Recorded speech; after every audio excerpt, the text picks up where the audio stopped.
Assalamu alaikum and a very warm welcome to all of you attending today. My name is Sanam Farooq. I'm a fourth year MBBS student and I'm also a member of SYNCH. I'm honored to be your host today for this informative session. To start our session on a spiritual note, I invite Huzefa to recite a passage from the Holy Quran. أعوذ بالله من الشيطان الرجيم بسم الله الرحمن الرحيم والتين والزيتون والطور سينين وهذا البلد الأمين لقد خلقنا الإنسان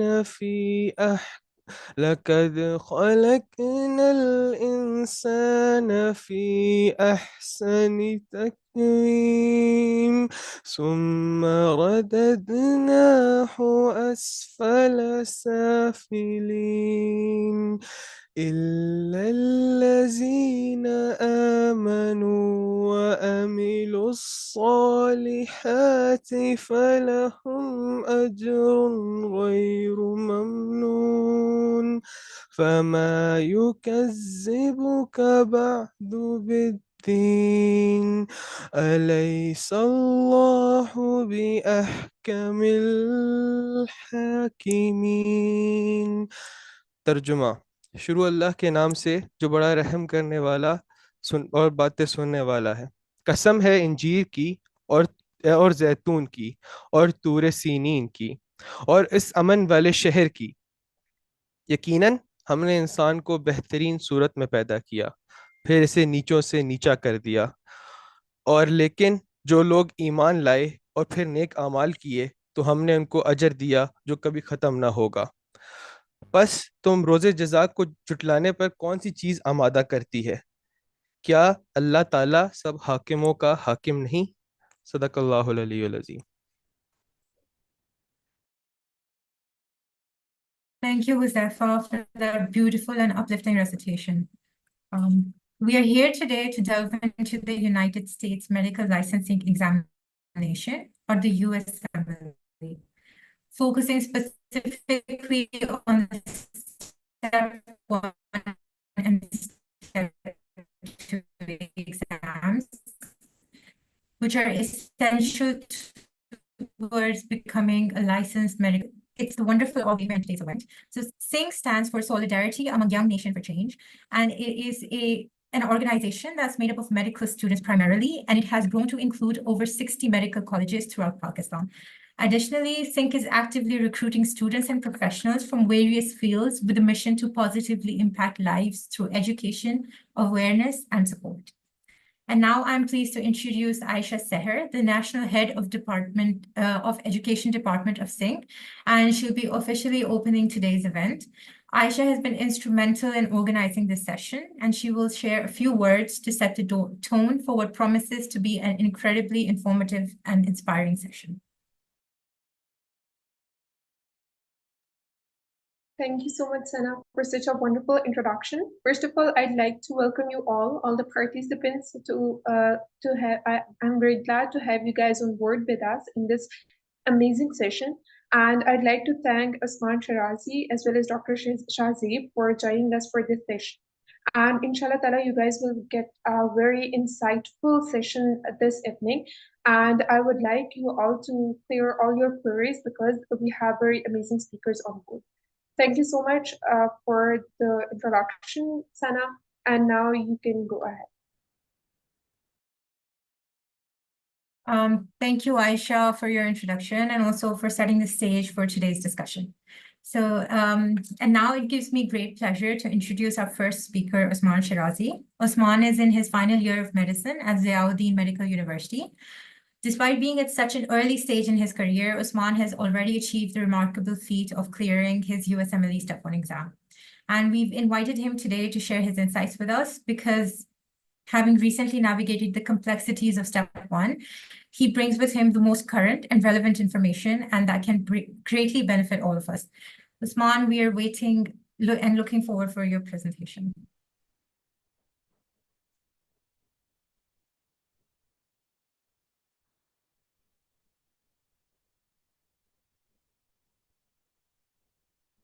Is Usman Shirazi? Yes, Please. hold on. I'm just trying to Okay. share the screen first.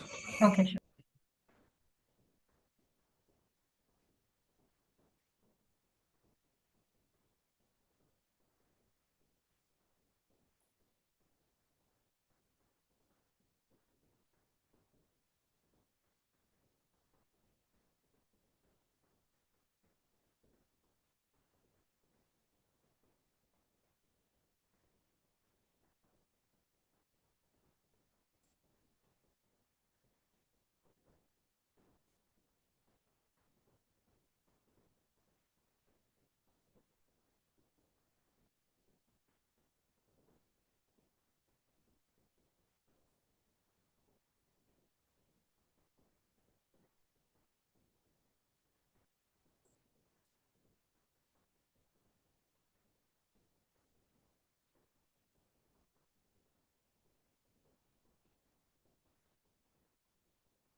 Okay, so you guys have heard my introduction. I'm Usman Shirazi from final year med school in Ziauddin, and I've recently cleared my step one back in January 2024.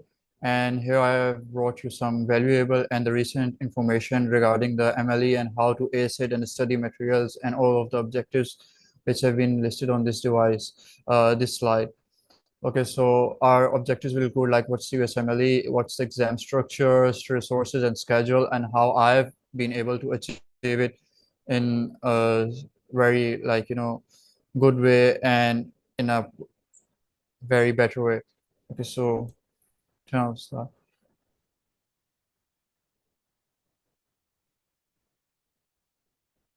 Okay, next slide.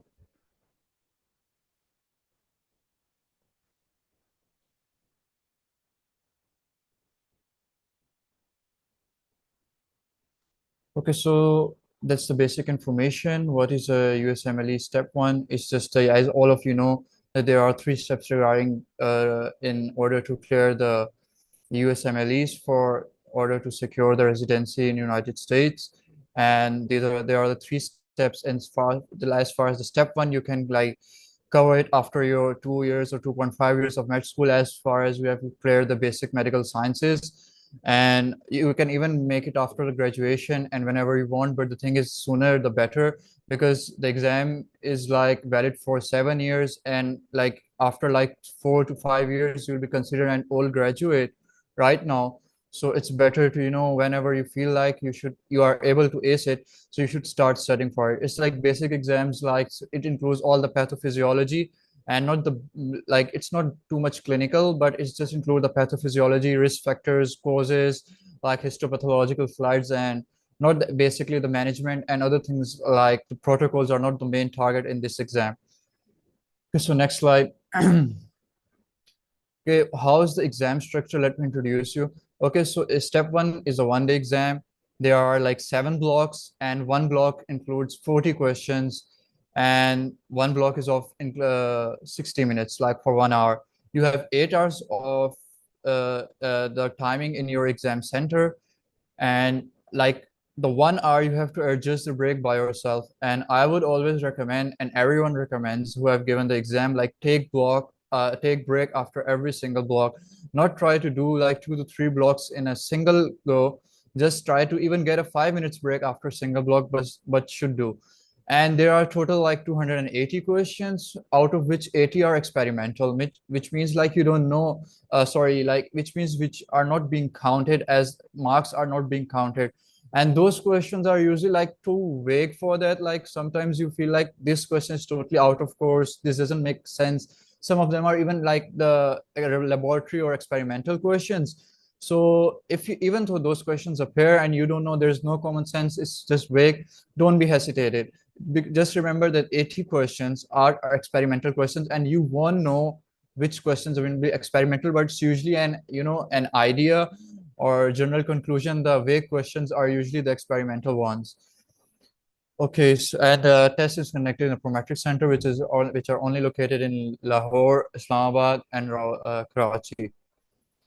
Okay, so what's the eligibility and application process for this? So like, at least I've already mentioned, like IMGs have to complete at least 2 years of med school, or at least have to complete the basic sciences, which are usually like done by 2.5 years or 3 years in our med schools. Okay, so how to apply is like you have to register to the ECFMG, and then you have to submit an online application, and you have to then go to the Prometric Center. But you have to be aware of important deadlines and fees, because like fee might fluctuate.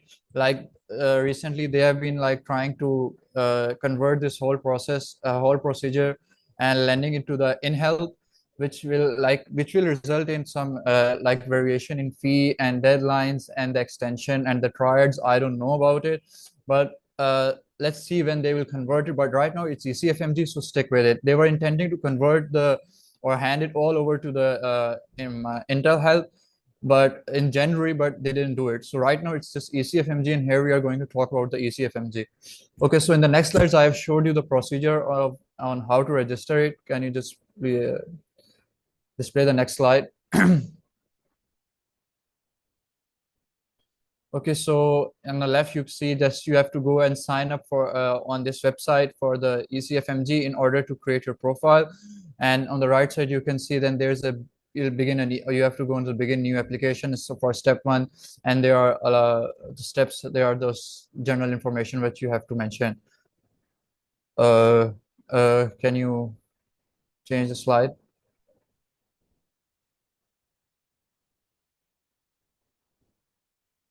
So this is basically the fee structure of the examinations, like how much step 1 would cost you. So basically, first of all, you have to get yourself registered through the ECFMG, which is the first one, like application for ECFMG certification displayed on the slide. It costs $160, and the first thing you have to do is get registered through this. You get registered through the ECFMG, your school verifies you, and then you are able to like start an application fee. This process takes almost like 2 to 4 weeks, but it also depends upon the schools, med schools as well, like how fast is your administrative process, how fast will they reply to the ECFMG. So you submit your application, then you go to the administration who is like dealing with the ECFMG, and then you ask them to get it approved. Like it usually takes like 2 to 4 weeks, but it's taking more longer. You can go to always to administrative department in your med school, and you can ask them, and rest is just a basic fee structure you can find them on the ECFMG website. Okay, so next slide.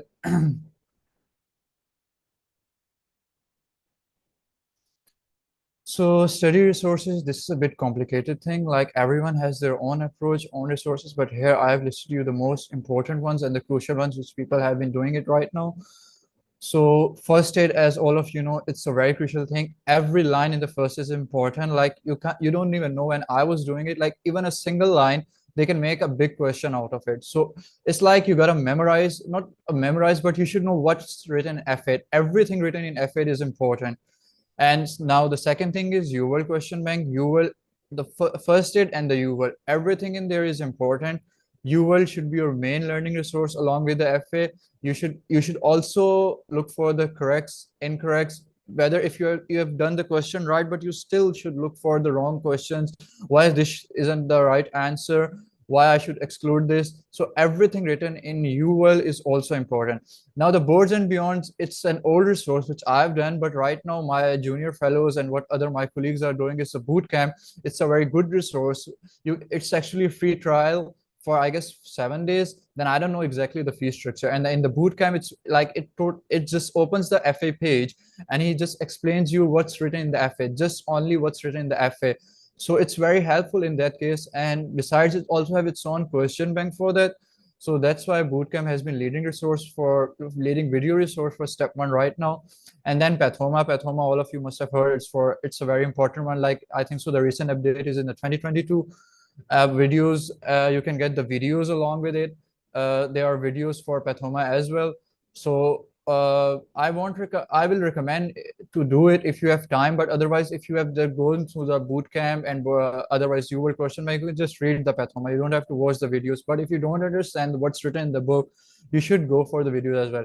And the next comment is physio. It's also very important. Like it's a very good what I found it like in pathophysiology, especially in cardio, pulmorenal, and biostats and biochem. Like what they do is like they explain you in a very good way, and afterwards they try to like make questions themselves, like, and then you have to answer, and they tell you the answer, and then they explain them why this answer is the right.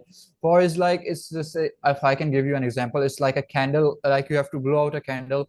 So is it gonna, if you can't blow it out, is it going to be restrictive disease and obstructive lung disease? So it's going to be of course restrictive, and they're going to explain you why. It's all like, it's just going to explain you the explanation. Now the tech, what's basic thing to like recall and remember all of the stuff is the Anki flashcards.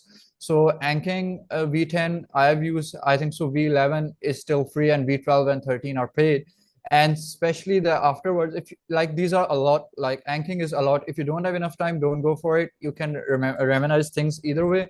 And but from the UL question bank, you have to make your card from the ULs. I would recommend highly like making your own cards from the UL question bank. I've also made my cards, and I'm still doing it for step 2, because everything written in UL is important. And so that you can like make your own card, you can use your own wordings, your own pictures, you can paste the tables of the UL, which are very helpful. So that's why I would highly recommend, and I have recommended, and all of my colleagues, they are also been using, like they are, even though they're not using Anking, but they are using the UL question bank made by themselves. Second is like Randy Neal is a video resource for biostats only, like it makes easy biostats, you can find it on YouTube. The last thing is Malman PDFs and videos. Malman PDFs are really important because this guy's the author, like ex-author of the first aid, and he literally tells you the exact wording and exact clues, like how to find the answer, how to find the diagnosis of the question. Videos you can even do while running, while in gym, driving, you can listen to the Malman audios, videos.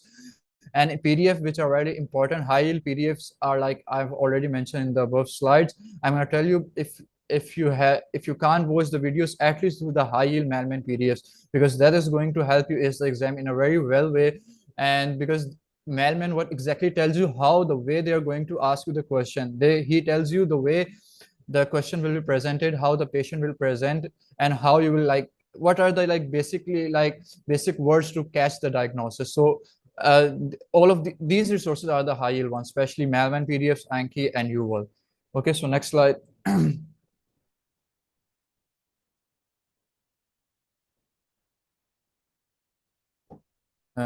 Change the slide kindly.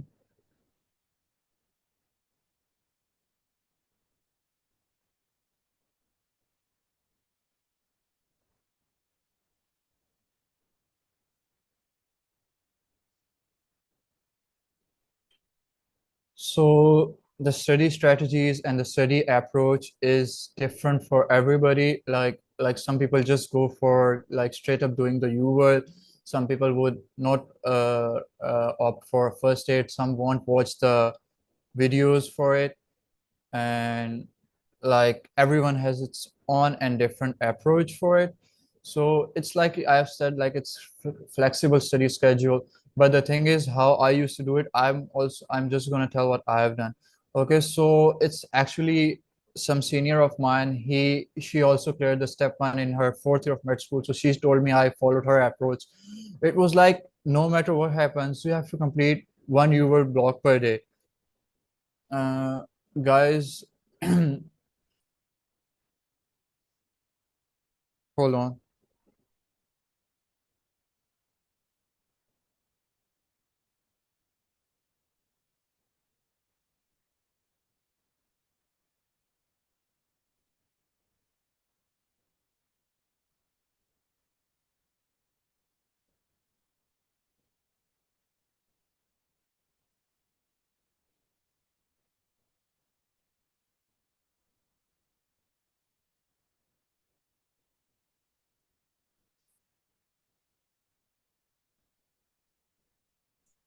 Okay, so what will the study strategies for it? So it's like I told you, you have to at least complete 40 questions. You have to complete one UR block per day. To be very honest, it was taking me for like, along with making the ankings and a bit of annotating the first aid, it it was it was taking me around like 6 to 8 hours, to be very honest. Sometimes even it exceeded 8 hours if the block was tough. And in some case, like it's a very difficult module, like in MSK or whatever, in neuroanatomy, you can like split it like doing 20 a day. It's not necessary, but you should aim for one block a day. If you have a good speed, good pace, you can even complete it in 4 hours. So it's like first try. What I did, like I would recommend, if you don't have a good prior med school knowledge, it's like you have to complete the first like along with the video and do the module from the FA and jump onto the UWorld. So there are two modes of using the UWorld. One is tutor and not time. It's the one I use. It's like tutor is when you like get the answer wrong or right, they give you the explanation, and it's not time. It's not like you have to complete the block in 1 hour. Okay. So, and it's the non-tutor time. It's like usually that there's limit. You won't be able to see your answer unless you complete your whole 40 questions, and it's timed. You have to complete it within like within an hour. So basically, it totally depends upon your approach, but I would recommend, if you don't have good prior med school knowledge, so go for the like first cover the module from the FA and then do your block and in the tutor mode and not time for the very beginner, for the beginners and or in the very beginning. But that's going to help you. Okay, so for flashcard, you can use anking, and if you want to do anking V10 12, but self-made I have already like mentioned are really recommended, and high yield areas, and you have to mail for the high yield areas. Let me tell you of which things you need to make the flashcards. High yield, the things you are constantly forgetting, and things you are like, you know the answer, but you still are like forgetting about it. You can even like put a basics in the extra part of the flashcard. You can even put the slide short stem, a short question stem in that, so that you would be able to get the clue, like if this is a presentation, that's how I have to answer it. I will tell you how to use the flashcards in the upcoming slides or after this, like my presentation would end. Okay, change the slide. Okay, so how to study schedule and practice questions. A previous one.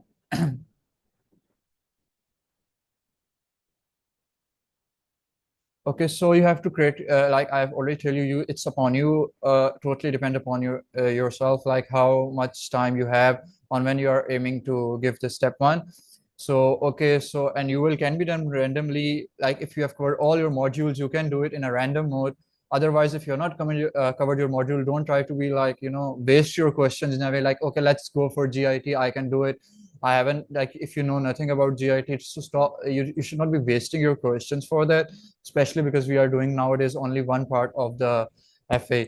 Okay, now the thing is, the last thing is NBME self-assessment, which are really important. These are the past papers of the actual past papers of the USMLEs, which have been like displayed in the exam in the previous years, and these are, so it's basically what I have written is above 65% score in your NBMEs is like, it's what Malman have said, because he's the author of the FA and he knows a lot. So he's like, but if you are 65% above in your NBMEs constantly since 2 to 3, it means there's 90% pass your 90% chance you're going to clear your step one.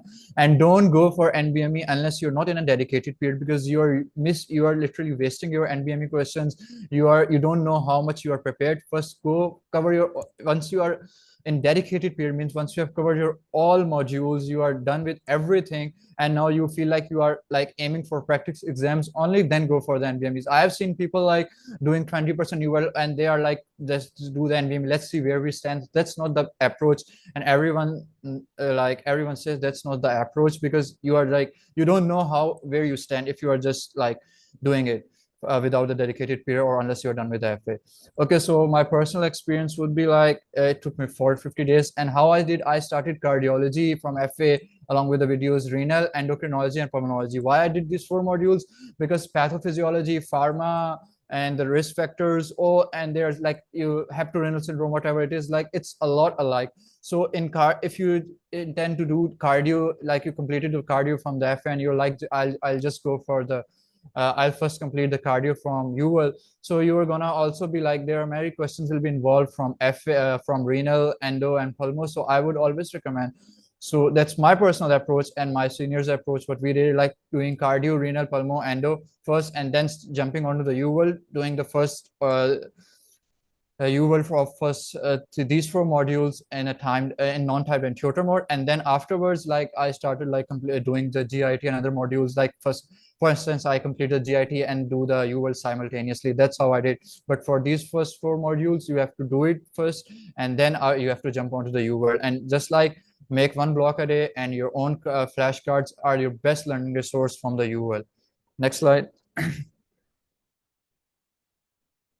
Okay, so I did 1 pass of the UL, and afterwards it wasn't necessary, but still for practice I did some incorrect and flagged question, similar parts of, and high yield man-made PDFs. Like I've already told you, for like the arrows, it's a very important one. Like Melvin says, like the one who like have poor concept in the arrows is like vulnerable in exam. So your arrows, when you'll go through the arrows PDF, like especially in endo and pulmo, you're going to see it when you'll do the UWorld. It's very important. So I would highly recommend it, like doing the Mailman PDFs after completing every module, because this is going to help you. And I'll also do the arrows one, because the poor arrows concept makes you vulnerable.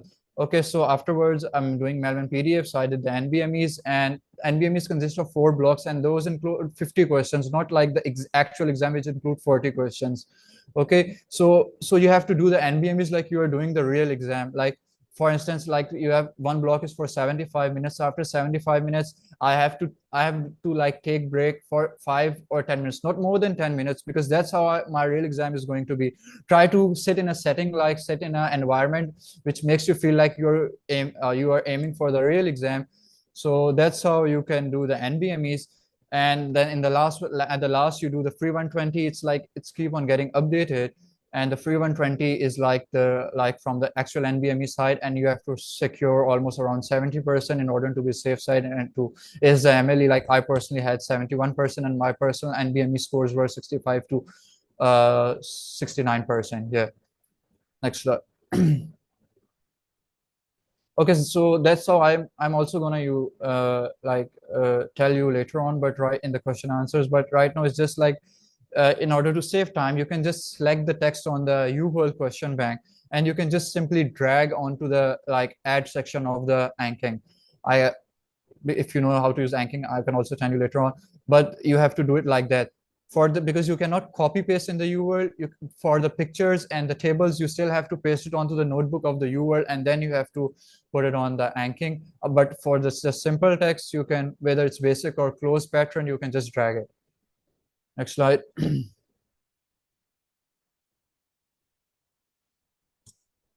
Okay, for the exam day, these are like, you have to like try to get sleep early one day before the exam, try to like jog a bit in the evening, or like a mild exertion so you won't get too much tired, and try to sleep early. Avoid sleeping some like sleeping pills, or people use benzos for sleeping. Try to avoid that, because it might, after you wake up, it might get you a headache or still drowsiness, so that would ruin up your day. And okay, so get some protein bars, juices, and shakes for the exam day, and take caffeine like if you feel like drowsy. Try to I personally didn't take beta blockers like some people around me they did, like because if they feel very anxious. So you can take it, there's no harm in that, but try to avoid it if you are not feeling too much anxious. Or okay, so lastly, like have faith in yourself. You have done so far, you know how much you have done, how much effort you have put. And of course, like you haven't come this much far, like you have almost, it took you months, years.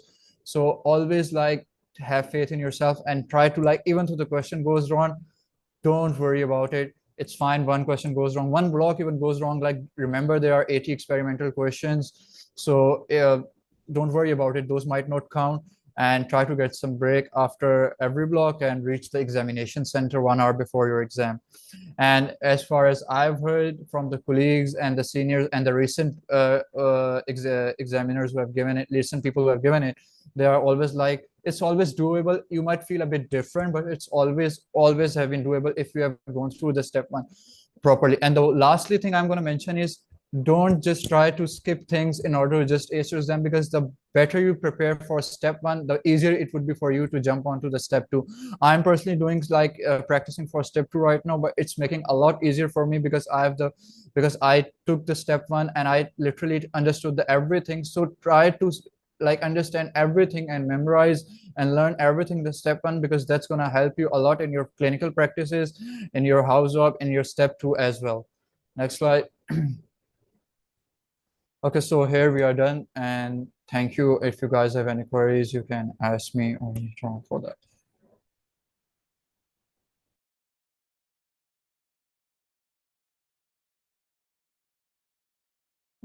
Thank you so much, Osman. Thank you for sharing your valuable time and your information with us today. And Thank you. I'm very sure that you've made the procedure a little less scary for our listeners who are wishing to give their USMLE exam. So I'm going to be taking questions now.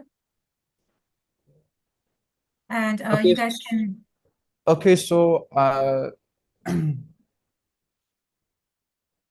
questions we're going ask one by one. Okay, so like first question is like, how much does this cost in rupees? So in rupees, it costs you around almost, I think in my experience, 3 to 4 lakh it's gonna cost you. But there's an alternative for UWorld. There are people selling the self-made questionnaires. It's an IMD. It's like 15 to 20,000 you can get for the step 1, step 2, and step 3. It's not been blocked yet, but I think so. It's an, like you can see, it's an APK version or whatever. It's getting in a very cheap actual UWorld questions the way UWorld has it. So people are getting it. It's gonna save your money, like than buying the UWorld for a whole year. You can opt for IMD as well. I can share you the thing.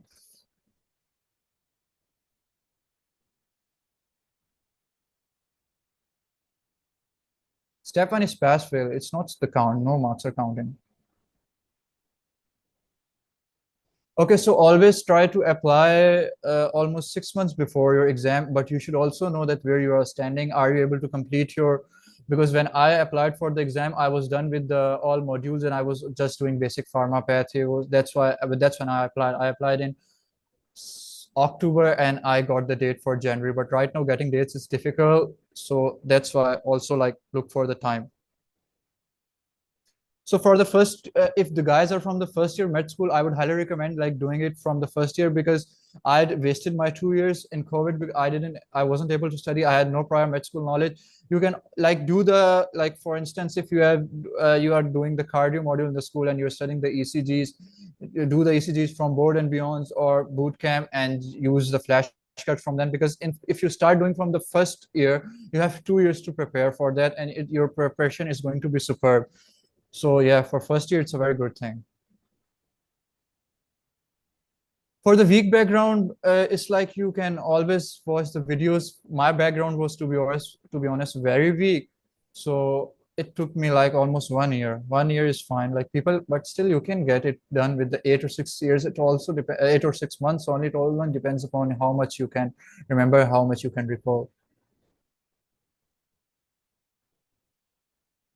So it depends upon the final year. Like in my the where I was I'm from Zawuddin Medical University. So in fourth year was really chill. Like we used to go to a hospital at 9 or 10, and we used to get free within 2 to 3 hours. We were back from 12 to in between 12 to 1, and we started to study. We were able to study till 10. So but right now my final year is very tough. Like I don't get enough time. I have calls, and so it totally depends upon your med school, how they are managing your final year. But there are people like my colleagues, they are still studying for step 1, and some of them have given in the final year. So it totally depends upon you. You can do it. If you have aim, you can do it.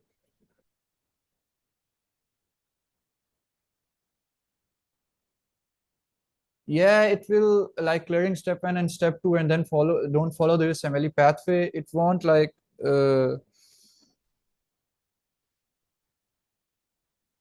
okay, it won't be like it will help you like if you go to Qatar, Middle East, whatever, but I won't recommend doing.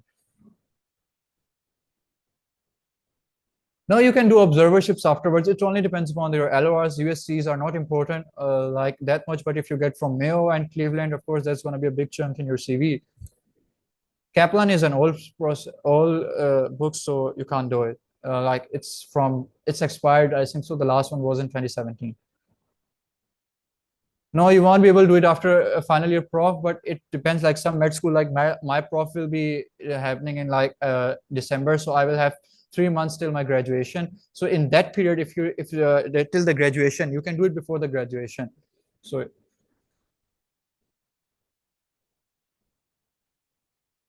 Okay, guys, hurry up. We have only 7 minutes. Oh, sorry, we have only 2 minutes left. Afterwards, the second speaker has to join.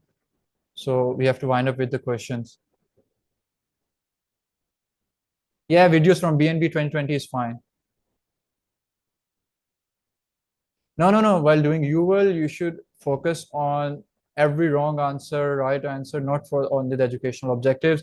And okay, so here I'm done with the question answer. And if you have further any queries, you can email me and I'll answer you there. Okay, thank you guys. Now it's just time for second speaker to join. Thank you so much, Osman. So I hope that everyone who had questions, I hope that they're answered. Osman did answer quite a few questions, and I think it's pretty clear now. So now I'm going to welcome Dr. Shahzeb Maqbool. Dr. Maqbool has successfully cleared his step 2 of the USMLE, and he brings a wealth of knowledge and experience that will help understand the intricacies of this exam. He also has over 50 publications in international journals, and he's currently working as a postgraduate year 2 at Benazir Bhutto Hospital, Rawalpindi.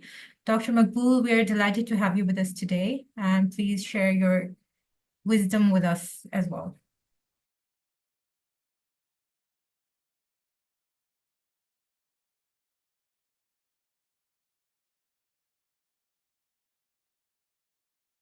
Dr. Shahzeb, you're muted, and we're waiting for you.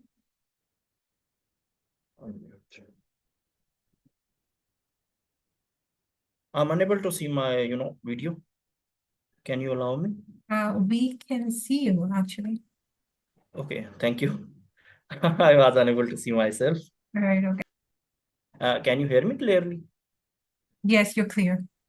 Okay, thank you so much. First of all, I would like to thank all of the SYNCH team who is organizing such wonderful, sessions for medical students. And, medical student is a life where you are in the learning phase. And I have already passed through that phase. And currently I'm working as postgraduate trainee in otorhinolaryngology and head and neck surgery department. You can say that I'm PGY2 in ENT department, Benazir Bhutto Hospital, Rawalpindi. And though I started my step journey a bit late, but all is good if it's end well. Okay, today I'm going to start the session and I will teach you all guys about USMLE step 2 CK, and there are different things and much easier than step 1, because once you are done with your USMLE step 1, then you have a bit idea about the exam and the intricate nature of the exam as well. Can you go to the next slide, please? So today I will talk about these 4 points. First of all, registration. Dr. Usman have already wonderfully explained the process of registration. When you apply for USMLE step 1, the same process goes for USMLE step 2, and even it's slightly easier than USMLE step 1, because for registering to USMLE step 1, you also have to register for ECFMG certification and ECFMG registration through Form 186. And after that, you can, you become eligible for USMLE step 1 when you get your USMLE ID. So step 2 is a bit easier in terms of, registering your exam, because you already have your ECFMG ID, your password. You just open your, portal of ECFMG by putting your USMLE ID and your password, and then you simply apply for USMLE step 2. It's a bit easier for as compared to step 1.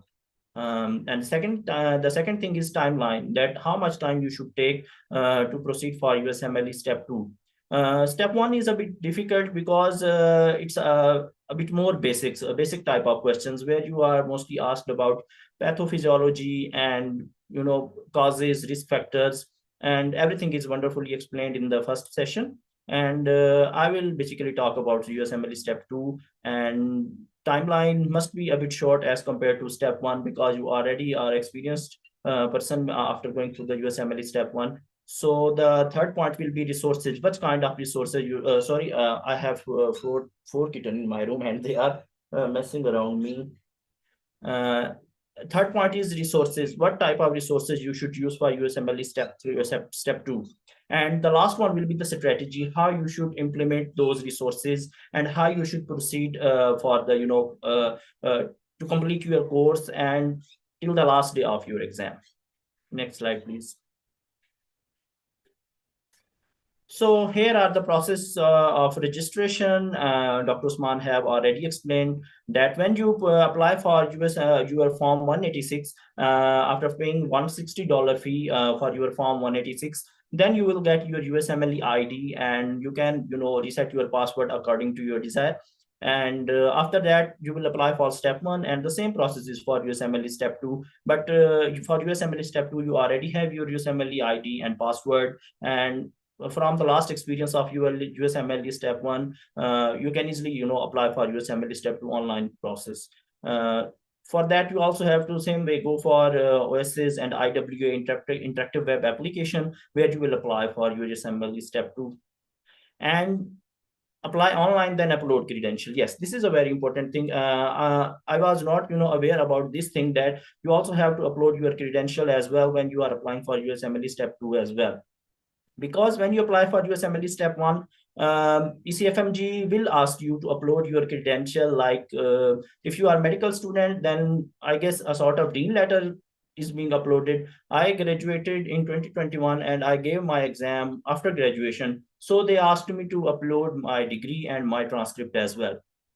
So they basically sent your email, or they basically sent email to your medical school, and they asked them to upload your degree if you are graduated and transcript in a single PDF file. So your focal person in your university or your medical school will upload this, but you can also upload that particular thing by yourself after getting verified these things from your university. Like you will send these your degree and your transcript to the medical school, and they will verify it and send you a PDF. You can manually put it by yourself, if not only uploaded by your focal person. So then what will happen, you will apply online, then you will upload your credential, then you will wait for your application approval. After 4 to 5 days, you will get the email that your application is approved. And what is the next process?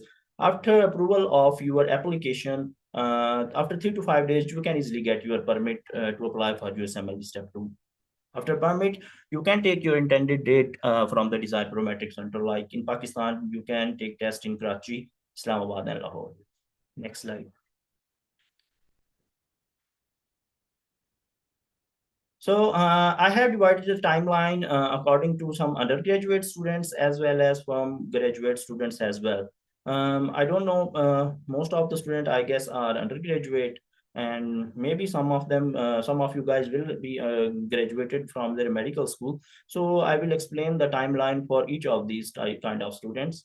For undergraduates who are in their medical school, like in 4th year or final year, what is the ideal time to take USMLE step 2? Dr. Usman have already told you that after second year of MBBS, you become eligible for for USMLE step 1. USMLE step 1 is a basic exam. Like you will be asked more about anatomy, physiology, biochemistry, histopathology, and simple pathology, and such sort of things. However, USMLE step 2 is far away from these things, because in USMLE step 2, it is more clinical. It is clinical as compared to basic. In clinical, you will basically asked about next step in diagnosis, how will you investigate, how will you manage patients, and each patient is managed stepwise fashion. So they will ask you step-by-step management. So USMLE step 2 is a bit different as compared to USMLE step 1. But the knowledge is same, the questions will be like in similar pattern, topics are same. However, in step 1, you go for pathophysiology. In step 2, they will ask for investigation, and they can ask for management. So what is the suitable time for a medical student to take USMLE step 2? In my perspective, I will suggest a medical student should take USMLE step 2 in the mid or at the end of his final year. The reason is very crystal clear, because in USMLE step 2, 60% of the paper came from your internal medicine subject, and rest of the 30% will come from your general surgery subject, and rest of your 10% that are left behind, they basically ask about pediatrics and psychiatry. So 60% of the portion in USMLE step 2 belongs to internal medicine. So in final year, you will get more insight of the internal medicine as compared to your 4th year MBBS. So I will suggest to take USMLE step 2 when you are in the mid phase or in the last phase of your final year MBBS. This is the most suitable time. So ideal time frame for preparation should be like 7 to 8 months. You can say that for USMLE step 1, you can take time because there are a lot of resources you have to cover for USMLE step 1. However, in USMLE step 2, resources are limited. So you can easily done with it with 7 to 8 months. The only thing that hinders you to appear early in the exam is that USMLE step 2 CK is score based exam, and that thing really keep ticking in your mind that we have to score high to to get residency into USMLE US healthcare system. And I can divide the time like these 7 to 8 months into two categories: pre-dedicated time. So what is pre-dedicated time and what is dedicated time? This is a terminology. You can say that most of the videos on YouTube, they always focusing on dedicated time, pre-dedicated time. What is that? Let me explain it to you. When you start your question bank from day first, that is basically from day first to the day when you end your question bank, like UWorld or Emboss, that is your pre-dedicated time. From A to Z, from start to the end of your question bank, that is your pre-dedicated time. So what will be the dedicated time? The dedicated time will be when you start revising the things, when you start assimilating the things together to memorize. You cannot say that USMLE step 2 CK have around 4,200 questions in UWorld. So you can easily go through them in 3 to 4 or even 5 months according to your speed.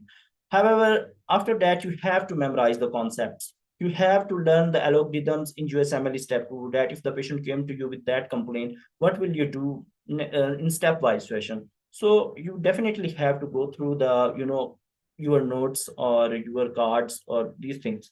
When you start revising the things, must give 1 to 2 months for revision because this will be your dedicated time. So I guess it's clear to all of you that what is pre-dedicated time and what is dedicated time. In pre-dedicated time, try to cover your subjects as you try to cover your question banks as early as possible. And when you start revising the things, this is your basically a dedicated time. I hope everyone is understanding. अगर मैं तेज बोल रहा हूँ तो kindly आप मुझे बता सकते हैं, मैं थोड़ा slow बात कर लूँगा.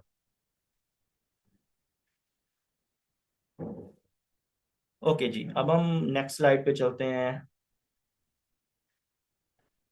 Okay, well, now I will talk about the graduate students who are graduated. I took my USMLE step 1 and step 2 after graduation. Anyone, I was PGY1 in Benazir Hospital. When I took my step 1, like in May 2023, I gave my step 1, and in April 2024, I gave my USMLE step 2.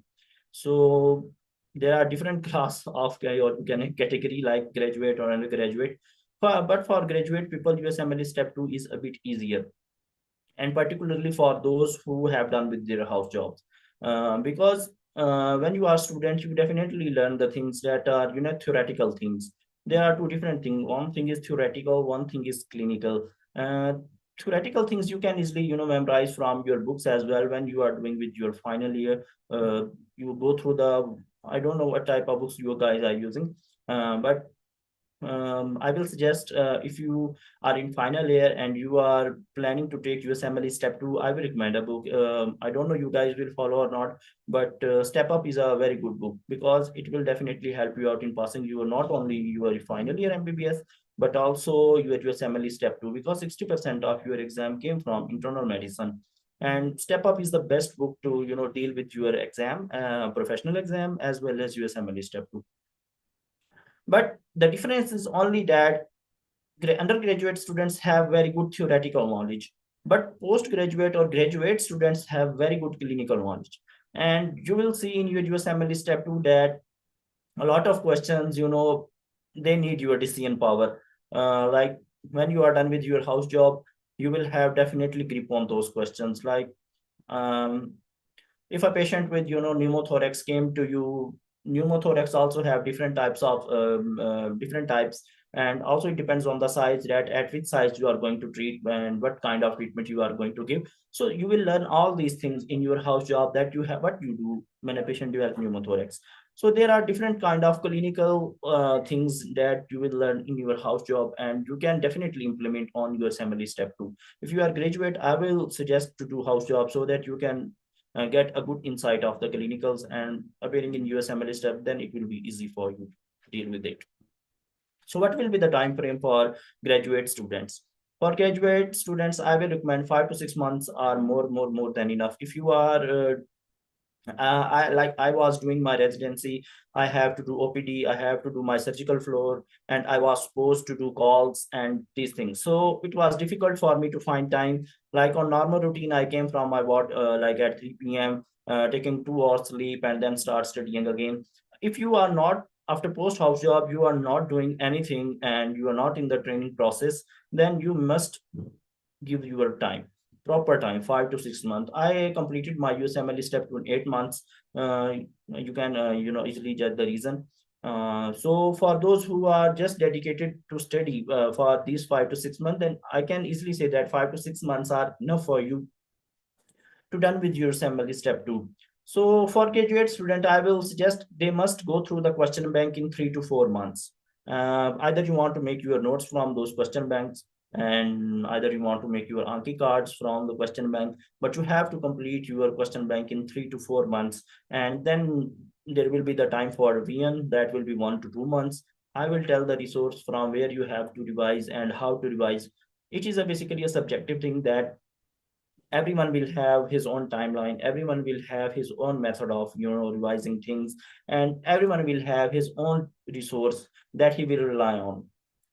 So but it is just a generic kind of thing. Like graduate student must take less time as compared to those who are undergraduate, who will try to understand the concepts, and postgraduate or graduate students already have gone through this process, so time they should take less time as compared to the undergraduate student, and dedicated time must be 1 to 2 months only. Next slide, please. So this is a very important thing for USMLE step 2. You will see a lot of resources for USMLE step 1, as Dr. Usman have already mentioned. But for USMLE step 2, there are very limited resources. And this is a good thing in a sense that it will take very short time to done with them, all of them, and then start revising your things. So the main key source of study for USMLE step 2 is UWorld. UWorld is the main key source of your study. Like you can say that UWorld is your book and UWorld is your question bank.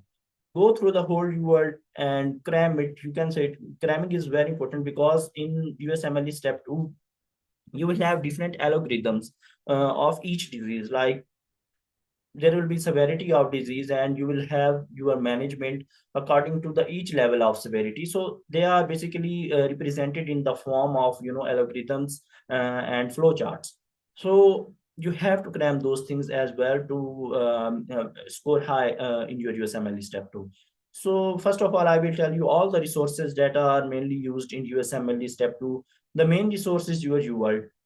But the best adjunct to the UWorld is Emboss. Emboss is also a question bank. In step 1, I will not suggest that you go through the Emboss, because step 1 is a pass-fail kind of exam, and doing only UWorld and first aid is more than enough for you guys to done with the pass-fail exam.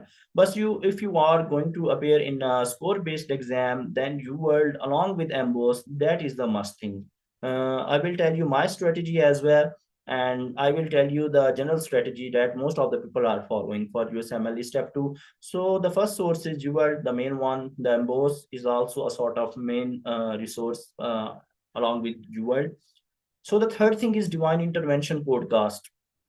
This might be a new thing when you came to USMLE step 2, because they are a sort of audio lectures, not video. They are audio lectures, and they also have their PDFs available. You can download from their lectures as well. This is a good thing, and will let you know that what type of things you have to done from the Divine Intervention podcast. And then the Anki decks, as Dr. Usman have told you, that Anki deck is the best source to revise your thing. And there will be a lot of questions that will be on your fingertips. So there is no need to put them into the Anki deck, because you don't need to, make the Anki cards for those concepts that you are already masters in. So you have to basically make the cards or Anki cards for those things where you think that these area is my weak. Like I was weak in neurology, so I used to make the Anki decks for neurology and keep on revising those things. And the last one is D-Fly notes. They are basically notes that are compiled in the form of a book. What are in these notes? These are notes made, I don't know who have made these notes, but they are very beautifully organized, and you will find the UWorld tables and UWorld algorithm in D-Fly notes. If you are bookish kind of person, like I know there are different kind of people who some will love to solve questions, some will love to read book.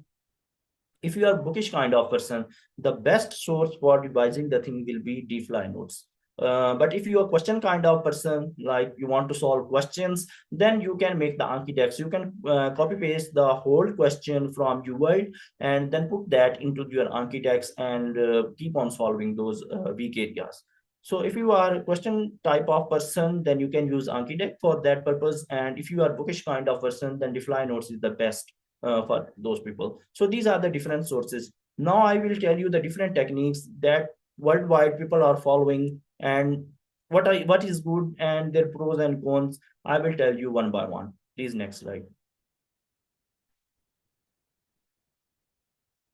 So technique 1. This is the most commonly used technique for USMLE step 2. And I have seen a lot of people using this, like on video lectures from YouTube. You can say people will be, emphasizing on this kind of technique, the technique 1. Sorry.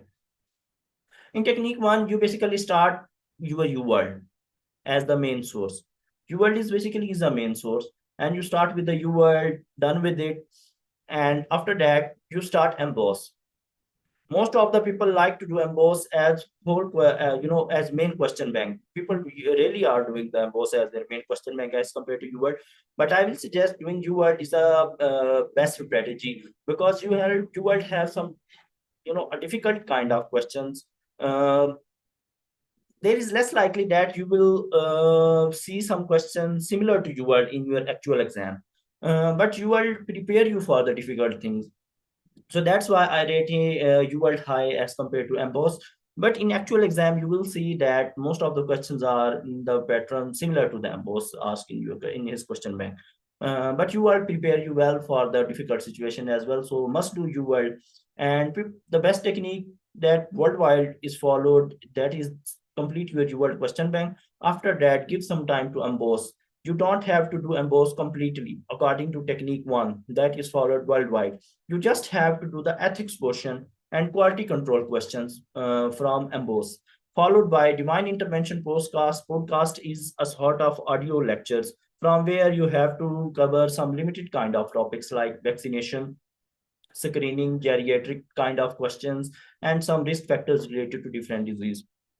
Please keep in mind, in step 2, if you want to score high, you have full grip on these limited kind of topics I have discussed. Number 1, vaccination, screening, geriatrics, and risk factors. They will definitely ask you 2 to 3 questions per block from these kind of topics. Vaccination, they will definitely say that a patient came to you with a dirty wound and his last tetanus vaccination was 10 years back and he's unknown about his status. That kind of questions. So you must know about the vaccination, that when and where to apply which kind of vaccination, and when it is contraindicated and when it is indicated.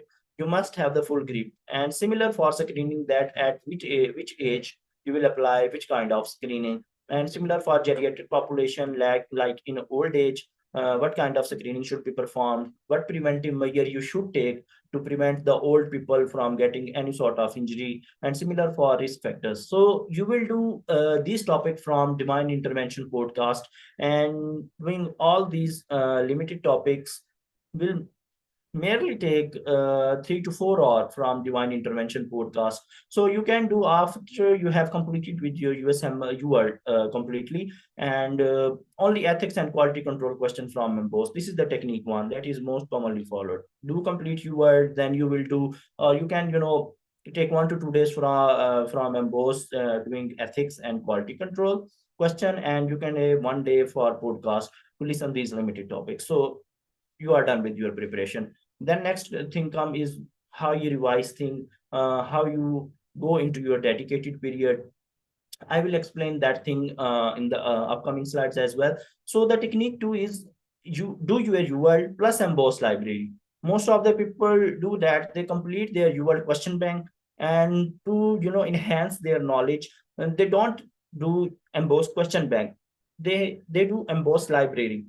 When you purchase your emboss question bank, it also have its library where it covers a lot of topics, and they are a very important one.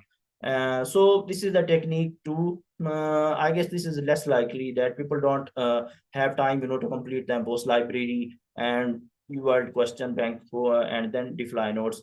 Defly notes is basically a kind of, revision for revision purpose. So I have already told you that you do your revision in dedicated period. Next slide.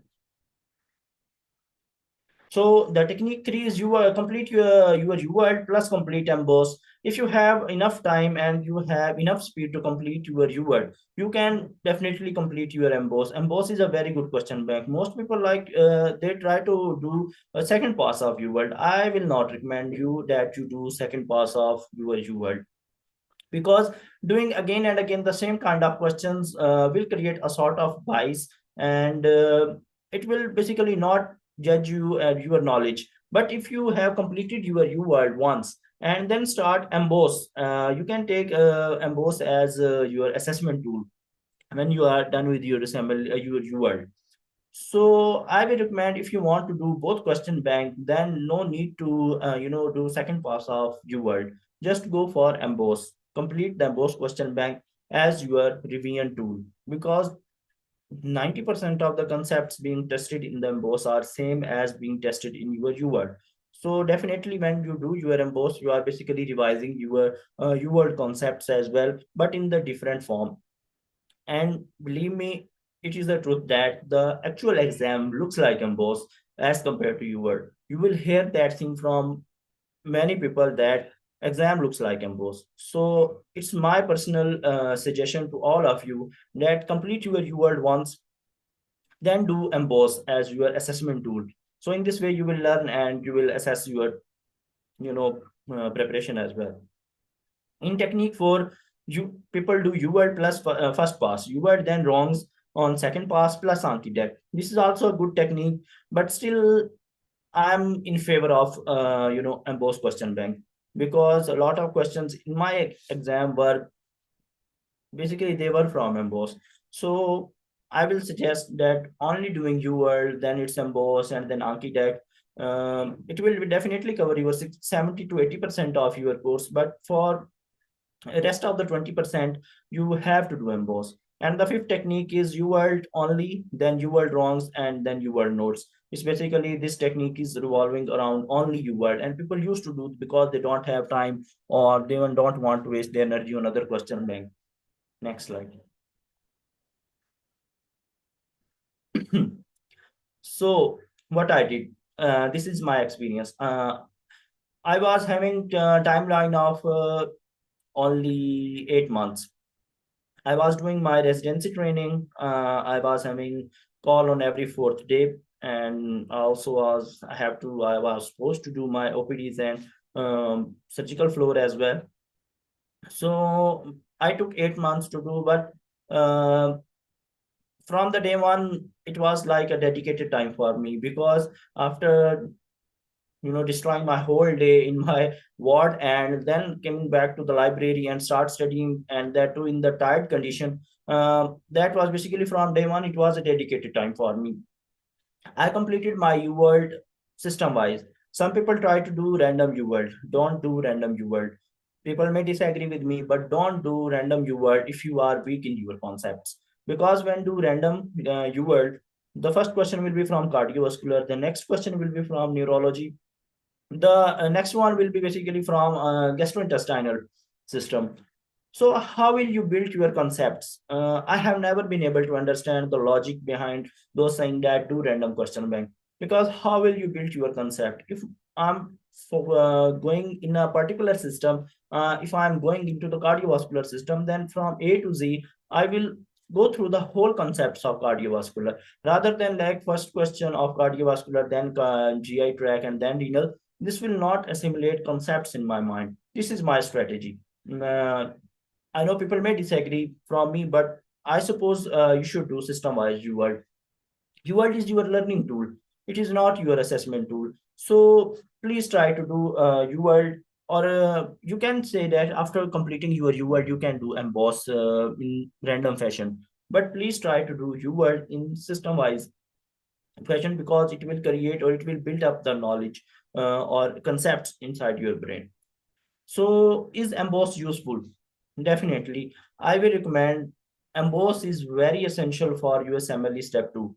If you ask me to give you the suggestion as a senior and as my experience, I will say go through the UWorld once and then go through the emboss, because real exam is looks like their exam actually looks like emboss.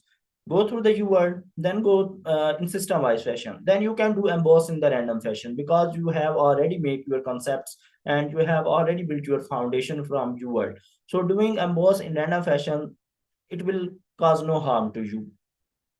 And using emboss can, why I should suggest you to do emboss? The thing is, there are very different kind of topics in emboss that are not being discussed in your UWorld. You will basically cover your 70 to 80%, but rest of the 20 to 30% is covered by emboss. When you talk about your ethics portion and quality control portion, there are different kind of things that are only discussed in emboss, not in UWorld. So if you want to, really increase your score from 10 to 15 points, you have to do emboss as well. People will say just do ethics from emboss and omit rest of the question bank and focus on UWorld. Okay, this is a good technique people used to follow and also take marks as well, good marks. But I will suggest go through them both once at least. It have only 3,000 questions, and you can easily, do the emboss question bank very quickly. You will take a bit more time as compared to emboss, but emboss questions are very, very well organized, and it will not take much of the time. And I did both of the question bank. Next slide.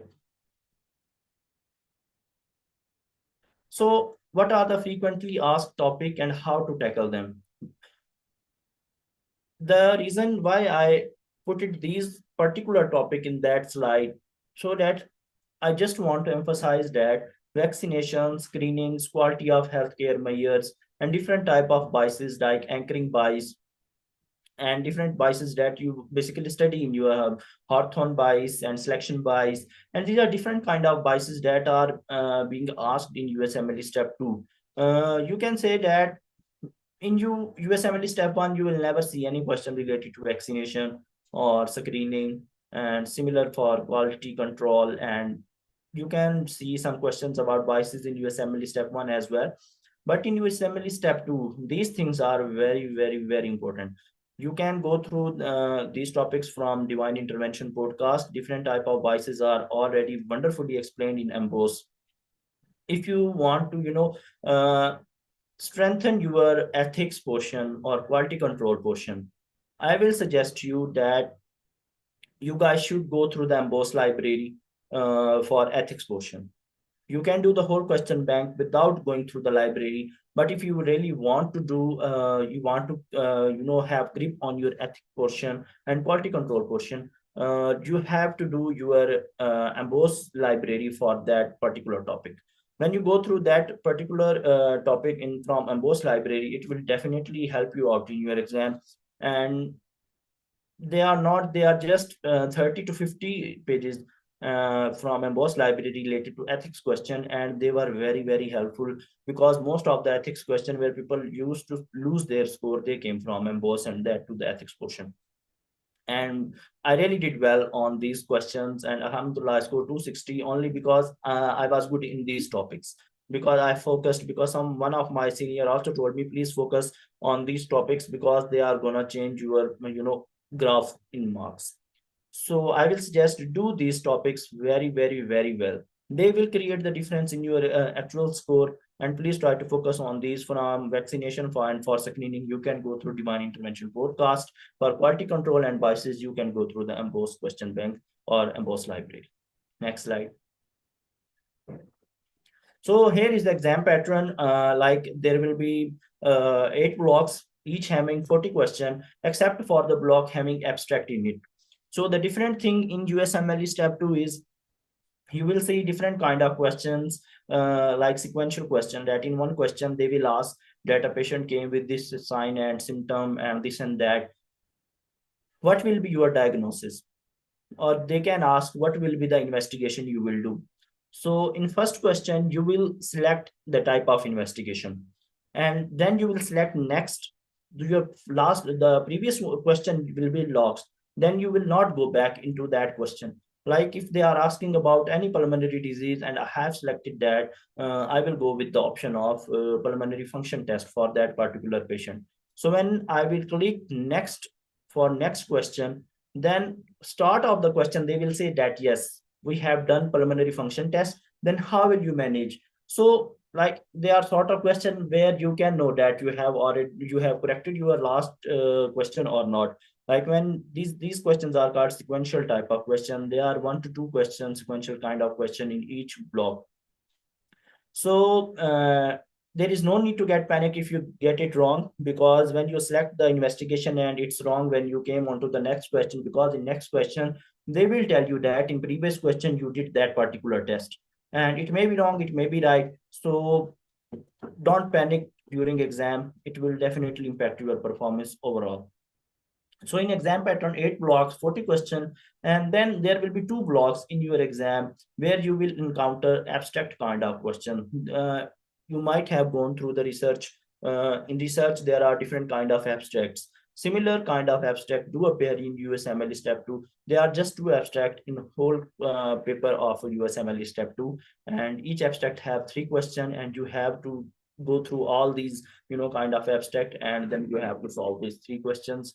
And they are a bit difficult, but not impossible when you go through the UWorld, and they will definitely prepare you for that kind of questions.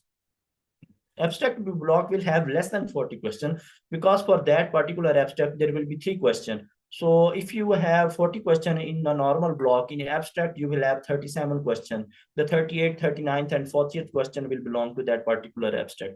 And the strategy is you have to save your time in those blocks where you are going to encounter the abstract. When you start your block, it will definitely pop up on the screen that these have 40 questions or these have 37 questions. So if any block have 37 questions, definitely that block will have abstract. So you have to save 5 to 7 minutes to solve abstracts. And this is very important strategy. Please don't forget, try to save your time in that particular block, at least 5 to 7 minutes to solve your abstract. And it is a 9-hour exam with 1 hour of break. Next. So these are different strategy. So you are done with your pre-dedicated time, like you are done with your your question bank like emboss, or you have done with your UWorld. So you have done with your primary question bank. Once you are done with your primary question bank, try to do NBME 11 and NBME 12 in your pre-dedicated time. That will help you assess your weak areas. Otherwise, you will not be able to assess your weak area. Yeah, UWorld and emboss will let you know that in which topics you are weak, but assessment is must for approaching the next phase, that is basically a dedicated time. When you do with your NBME 11 and 12, then you will realize where you are standing in the end of doing the question banks. So in the pre-dedicated time, so then you will start taking the things more seriously as compared to your pre-dedicated time. Then you will revise the things that where you are weak, the areas where you are weak. So in dedicated time, once you have revised the whole stuff, then go for NBME 13 and 14. If you directly jump after doing question bank, you will directly jump into NBME 13 and 14, then you are going to ruin your whole motivation for, USMLE step 2. So when you are done with your revision in dedicated time, then go for NBME 13 and 14, not before that. In pre-dedicated time, you can do your NBME 11 and 12. So your self-assessments, people used to say that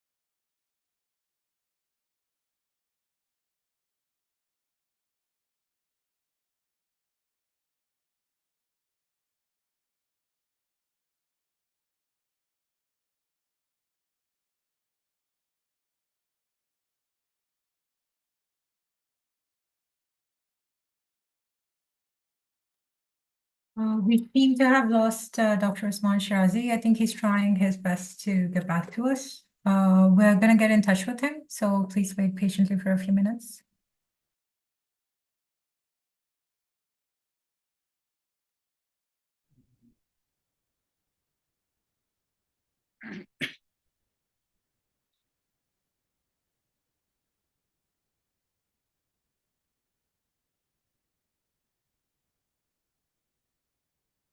Can you repeat?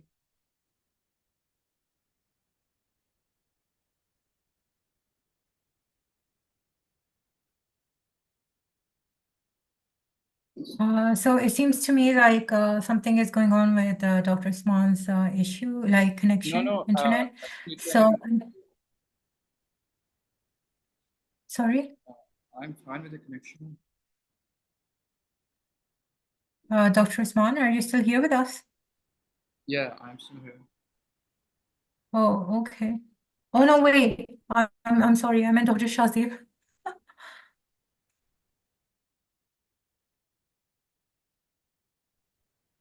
So I think if whoever has questions for Dr. Shazib, if they could put it in the chat box right now, and then we'll ask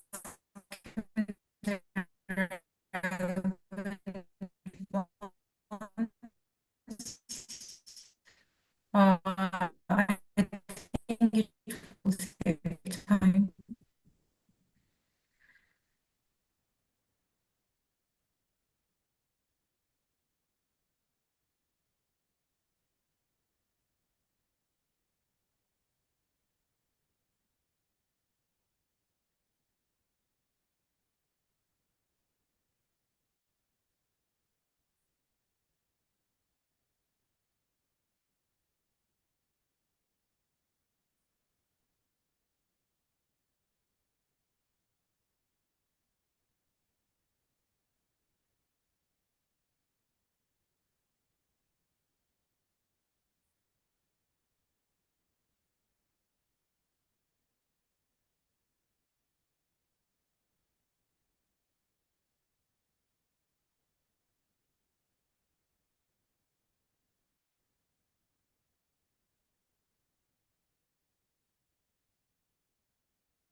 Um, we're very sorry, everyone, but it seems like Dr. Shahzeb has a bit of an electricity issue. I hope I'm audible. If Usman Shirazi can take the questions for us, if it's possible for him. You guys put questions in the chat box, I can answer on his behalf as far as I know. Yes, please. If you can do that for us, we'd be very grateful. Okay, so from where to get flashcards from Anki or boot camps, it totally depends from where you can get them.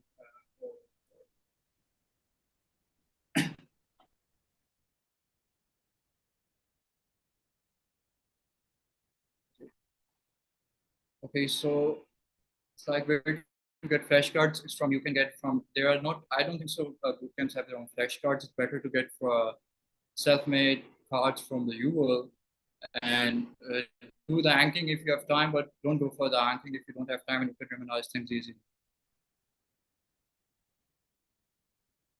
Okay, the cost of the whole pathway is like, you can see like first pathway, like USMLE is going to cost around 4 lakh in Pakistani rupees, and so step 2 is going to cost you the same. But there are a lot of other additional things which include electives and all other things for match and whatever. Like for match, for one cycle, it's going to cost around $5,000 to $6,000, and some people don't get matched in the first cycle. So it totally varies. But if I speak about in dollars, so you can estimate around $10,000, in between $8,000 to $10,000 for a whole pathway, along with getting into match in the first cycle. If you don't get matched in the first cycle, then you have to go for a second thing. Okay, any more questions?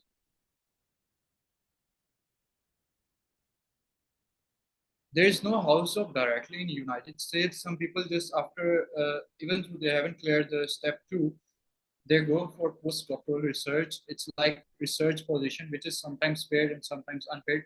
Usually it's unpaid. So if people get managed to live over there on their own, they can manage the expenses. And if they're able to secure the research position, then they are able to secure the J1 visa. They can stay over there and do the postdoctoral research, which is like going to be a great chunk in their CV. And there's a very likely, like 90% probability that they're going to match in the cycle. Like postdoctoral research is really important for them. Okay, so advice for first year, I've already given you. Like you guys, it's very easy. Like I was lagging. You guys have classes ongoing with you, so you can like revise the daily topics from the BNB bootcamp or the FA. And 2 years a lot. You can even do anking for that, like unsuspend the cards of the specific module from that anking cards, and you can do that. And 2 years, in 2 years, it's a very good time from prep. It's a very, very better option to start from the very beginning for the first year if you have a valuable guidance, which we didn't have. So it's better you can do it now, and you can ace your step 1 in the 3rd year. Dr. So Shahzeb is also back with us, just to let everyone know. So he can continue.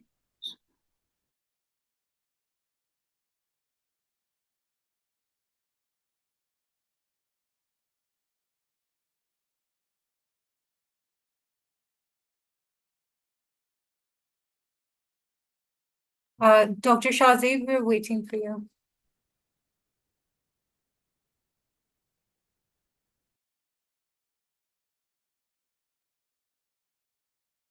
Dr. Shahzeb, you're muted, but we're waiting for you to continue.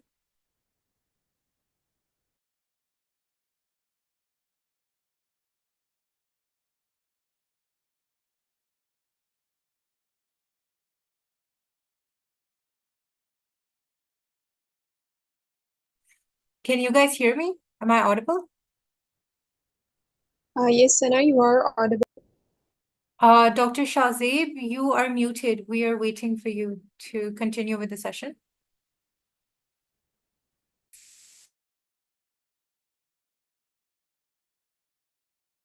I guess now I'm on mute. There was issue in the server. Can you hear me, guys? Yes, we can hear you, sir. Can you restart my presentation where we left?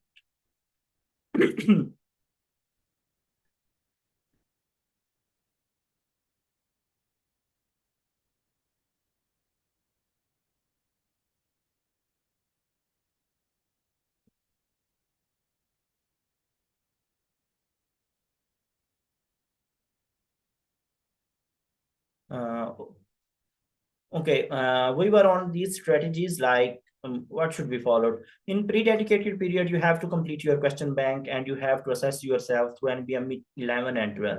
In dedicated time, you have to revise the whole stuff you have done, like in your question banks or your notes, and then you have to do NBME 13 and 14.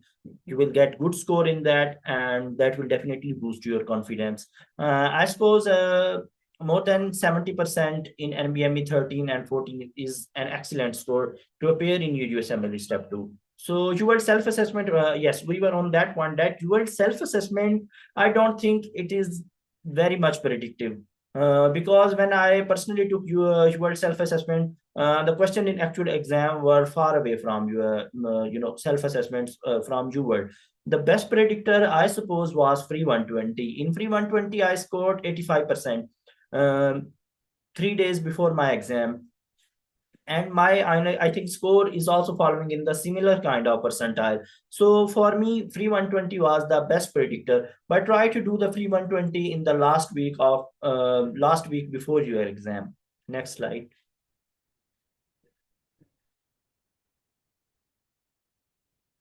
So these are different exam day strategies. USMLE step 2 is slightly kind of different from USMLE step 1. Yes, USMLE step 1 is 8-hour long paper, and USMLE step 2 is, it will have one extra block. If you are having 7 block in USMLE step 1, then you will have 8 block in USMLE step 2 and 1 hour more than a USMLE step 1. So the best strategy is try to adjust your routine 1 week before your exam. Don't do something that create difficulties in future for you during exam day. Start adjusting your routine of sleep. 1 week before, start sleeping early. My schedule was, I keep on studying till 4 to 5 a.m. and in last week it was really difficult for me to adjust, because uh, adjusting a 3 or 5 or 6 or 7 months routine and then adjusting that in 1 week, that is a bit difficult, but try to do that, please. And night before exam, take a sound sleep. That will definitely boost your confidence, your mind, your mentality, and you will definitely recall the thing you have done. And the last thing, other thing is that on exam day, don't forget to take your passport and your permit. They will definitely not ask about your scheduling detail, like what the kind of date, confirmatory date. They will ask about permit and your passport. I have seen one of my colleague, he did not take passport with him, and he was having his national ID card, our ID card, and that was in Urdu, not in English. So they not allowed him to sit in the exam because they said that our record is unable to detect your name in Urdu. So better thing is take your passport with you and your permit on exam day, and try to reach 1 hour to 30 minutes before the start of exam time. So take your breaks properly. USMLE step 2 is a long exam, and don't try to do the each 3 to 4 blocks at once, because it will take a lot of energy out of you, and you will be difficult for you to perform after doing continuously you are doing 3 blocks and then going into the break. I will suggest do first block because you will be fresh, and you can easily do the second block as well in the single go. Then take 10 minutes break after doing 2 blocks in consecutive fashion. So after 10 break, you can complete other 2 blocks. After doing 4 blocks, you will be done with your half of the exam. Take a deep breath and take 20-minute break after that. So I will let you know that what will you do in this 20 minutes break and this 10-minute break, what you have to do to keep your mind relaxed and to keep your glucose replenished in your body. So after you are done with the 4 blocks, like the half of your exam, After that, complete every block and take 10-minute break after each block. After 4 block, half of your energy finished. So after 4, I will suggest you that after 5th, 6th, and 7th block, please try to take the break of 10 minutes from each block. Because if you keep on doing like 5th and 6th block in in consecutive fashion, you will definitely burn out yourself for the 7th and 8th block. So after 8th block, you are already gonna free from the exam. So I will suggest you after each block, 5th, 6th, and 7th block, please take 10-minute break after each block. Next slide.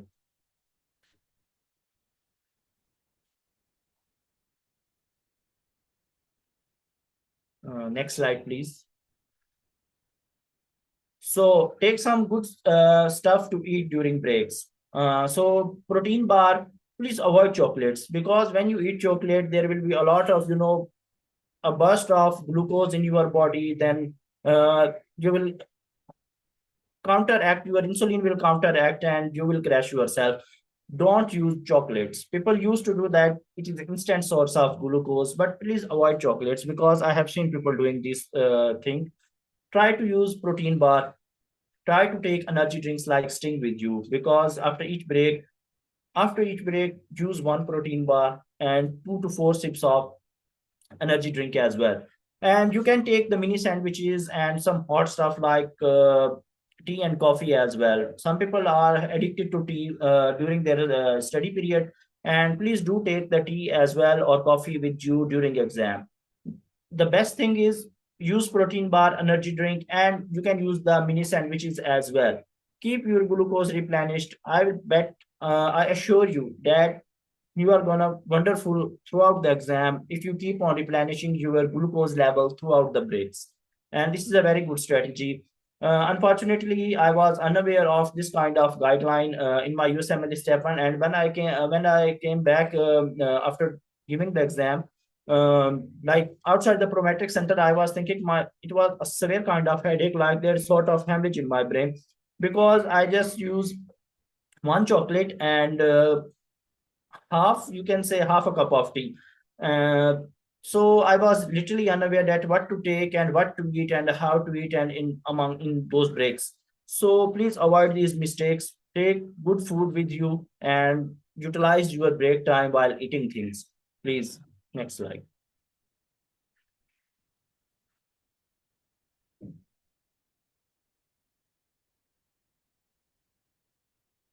So USMLE exam step 2 is a long exam, and in between the exam you will get irritated. Please be patient during that time, because that will the once in the lifetime opportunity for all of you to prove yourself and to get the chance of getting matched into US residency.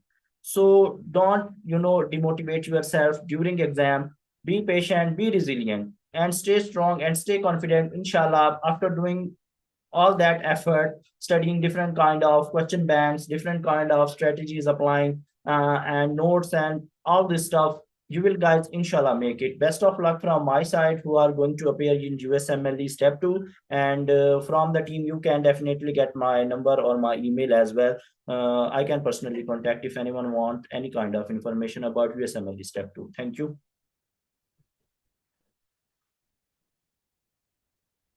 Thank you so much, Dr. Chakse. We have question answer session, I guess. Let me see those questions first.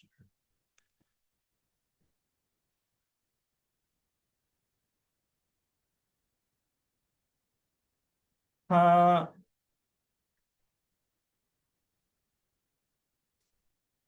suppose if you have done with your USMLE step 2 after your final or at the end of your final year of MBBS, then you start looking for the observership or elective rotations, because if you have to apply for USMLE residency, then you must have US clinical experience in your profile as well.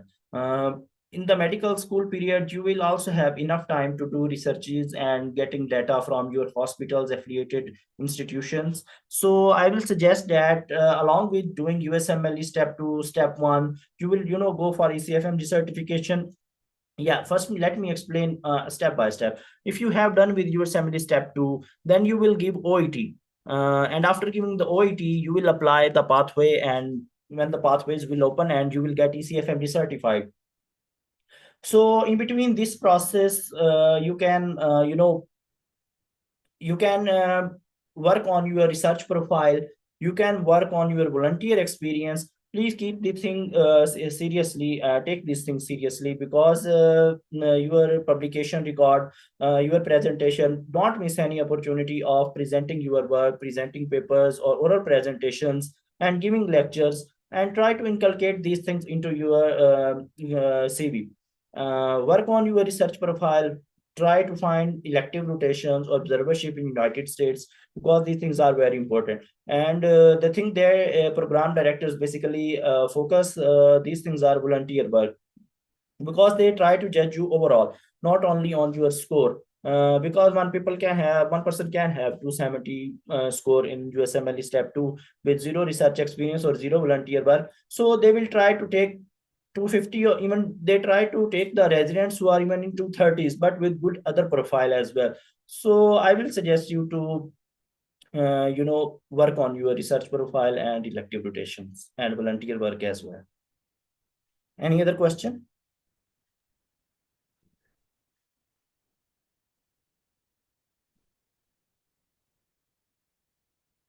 I think that's it, Dr. Shahzaid.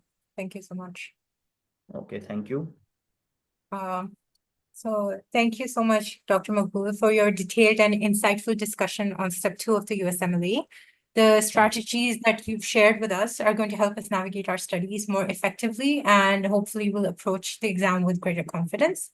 As we conclude our session today, I would like to express my deepest gratitude to SYNCH Pakistan for their tremendous effort in organizing this invaluable event.